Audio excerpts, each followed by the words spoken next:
Los estudiantes Omar Chavarriaga y John Mario Torres de la Maestría en Ciencias Naturales y Matemáticas de la Universidad Pontificia Bolivariana, en el curso Contaminación y Cambio Climático, presentaremos una visión sobre el problema, cómo se genera y cómo se está afrontando.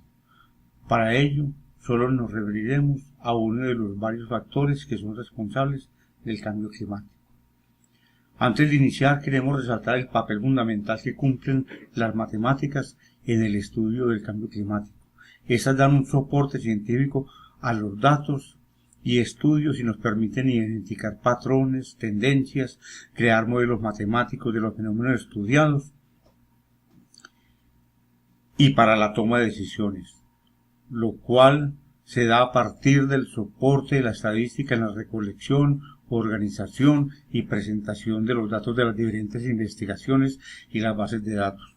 Las matemáticas, pues, juegan un papel fundamental y contribuyen con todas las áreas de la ciencia involucradas en el estudio del problema, desde la biología, pasando por la sociología, la economía, la química, la física, etc. Iniciaremos con la definición de lo que es el cambio climático. Esta definición pasa por reconocer que son los factores atmosféricos los que predominan al hablar del clima, pero hay otros factores que intervienen, entre ellos la litosfera, que es la superficie terrestre, la hidrosfera, conformada por los océanos, mares y ríos, la criosfera, los cielos y superficies con hielo y nieve, y la biosfera, que son los seres vivos. Si se altera alguno o varios de estos factores, se produce un desequilibrio en el intercambio de materia y energía, y esto es lo que se conoce como cambio climático. Una definición alterna sería que el cambio climático es la variación global del clima de la Tierra, que se puede dar por causas naturales y recientemente por la acción del hombre. La Convención Marco de las Naciones Unidas sobre el Cambio Climático usa el término cambio climático solo para referirse al cambio por causas humanas. Las causas naturales como la actividad volcánica y los incendios forestales no causados por la acción del hombre actualmente son de un impacto menor que los que el hombre propicia por su actividad. El efecto invernadero. El efecto invernadero es producido por causas naturales y es necesario para que haya vida en nuestro planeta. La radiación que llega a la Tierra proveniente del Sol en parte es rechazada por la atmósfera. La parte que llega a la superficie terrestre es absorbida en una parte y el resto reflejada de nuevo de acuerdo con el medio, sea tierra, agua, hielo o vegetación. Esta energía denominada radiación infrarroja es absorbida y reflejada de nuevo hacia la Tierra por la atmósfera, configurándose así el efecto invernadero. Debido a este fenómeno es que la temperatura media de la Tierra es de 15 grados centígrados y no de menos 18 grados centígrados, que sería de no existir el efecto invernadero.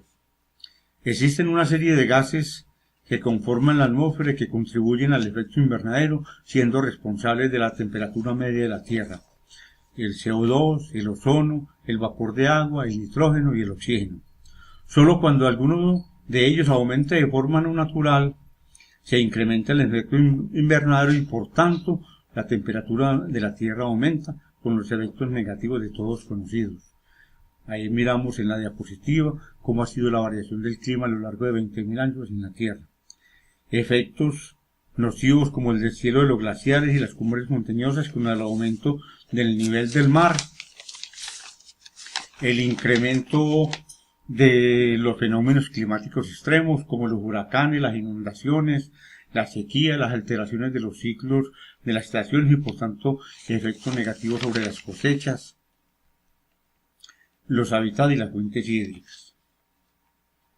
El principal de los gases de efecto invernadero emitido a la atmósfera por el hombre es el dióxido de carbono o CO2, que resulta como consecuencia de la quema de combustibles fósiles como el carbón, el petróleo y el gas. Desde la revolución industrial de finales del siglo XIX, el CO2 se ha incrementado en la Tierra en un 34%. Otros gases de efecto invernadero son el metano y el óxido nitroso. También se introducen en la atmósfera otros gases que no existían, los clorocarbonados y compuestos perfluorados presentes en la fabricación de neveras y en aerosoles. De acuerdo con los estudios del Programa de las Naciones Unidas para el Medio Ambiente sobre el cambio climático, los mayores responsables de la emisión de gases de efecto invernadero y por ende del cambio climático son la producción de metano por la ganadería, la emisión de gases de los vehículos, la tala de bosques y las emisiones de gases de las termoeléctricas y la industria. Hace ya varias décadas que se habla de cambio climático y efecto invernadero. En la actualidad, su existencia es aceptada casi por unanimidad, aunque aún persisten voces que hablan de cambio climático normal o estacionario. Los efectos del cambio climático pueden ser severos y exigen preparación por parte de la sociedad en su conjunto para mitigar o revertir sus efectos, lo cual es mucho más difícil y en algunos casos imposible.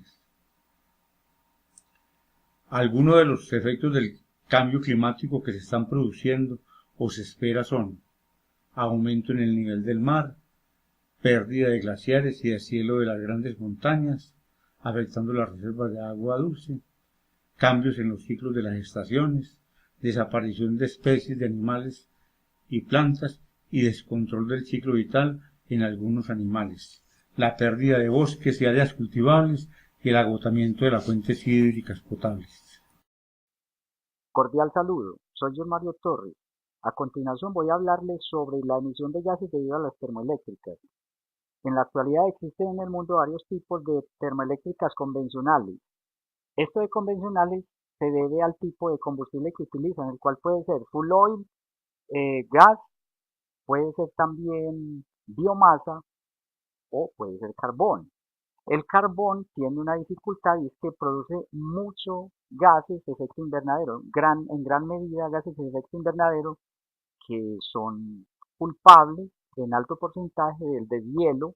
Por ejemplo, en la imagen vemos del año 1928 a 2004 qué ha sucedido. Como dije, esto en gran medida debido a los gases producidos por estas centrales termoeléctricas. Las termoeléctricas a base de carbón son las que más abundan en el mundo. Esto debido al, digamos, al bajo costo, por decirlo de alguna manera, del carbón y que este es bien abundante. Entonces, en la actualidad se estima que existen alrededor de 7.500 termoeléctricas a base de carbón. Acá se observa la emisión de CO2 por cada, digamos, por cada combustible y es notorio la cantidad de CO2 kilogramos por kilovatio que produce el carbón comparativamente con cada uno de los otros combustibles utilizados. Además del CO2, como se vio en la diapositiva anterior, también se produce monóxido de carbono. Además se producen otro tipo de óxidos, entre ellos el dióxido de azufre, que es altamente contaminante, óxidos de nitrógeno también se producen, y este tipo de contaminantes, pues primero se utilizaban chimeneas altas como para dispersar esa contaminación, pero hacían peor el problema.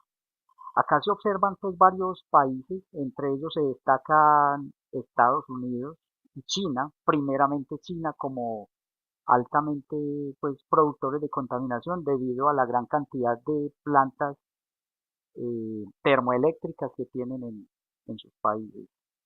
Hay varios países también como se observa en la diapositiva. Acá se observan las emisiones en el mundo en su orden debido a estas centrales termoeléctricas. Se observa que producen más del 50% de contaminación estos países debido a la emisión de gases de efecto invernadero producto de las termoeléctricas a base de carbón. Pero bueno, en el mundo, ¿qué se está haciendo? Se está optando pues por cambiar estas plantas termoeléctricas a energías limpias. Es el caso, por ejemplo, de energías como la geotérmica, también está la energía hidráulica, energías bastante pues que contribuyen, digámoslo así, como al cuidado de nuestro ambiente. Bueno, también se tiene la energía solar. Acá se observan los paneles solares, es una energía bastante limpia y pues que viene como siendo un reemplazo efectivo sobre esas termoeléctricas que contaminan bastante. Acá pues no se producen vapores, por lo menos no se producen pues partículas que contaminen nuestro ambiente. También se puede hablar sobre la energía eólica, eh, que es otro tipo de energía bastante limpia. Nosotros desde nuestras casas también, digámoslo a nivel doméstico, podemos mermar, por ejemplo, el uso de cuando no estemos utilizando los cargadores, desconectarlos. Podemos hacer el cambio de nuestras bombillas a bombillas ahorradoras. También el uso del transporte público, no salir en nuestros autos solamente un pasajero, utilizar pues el, medio de transporte con nuestros vecinos. Pero estas políticas tienen que ir de la mano con el compromiso de los países, de los gobiernos, a que se cumplan todos los acuerdos pactados en las cumbres mundiales del clima.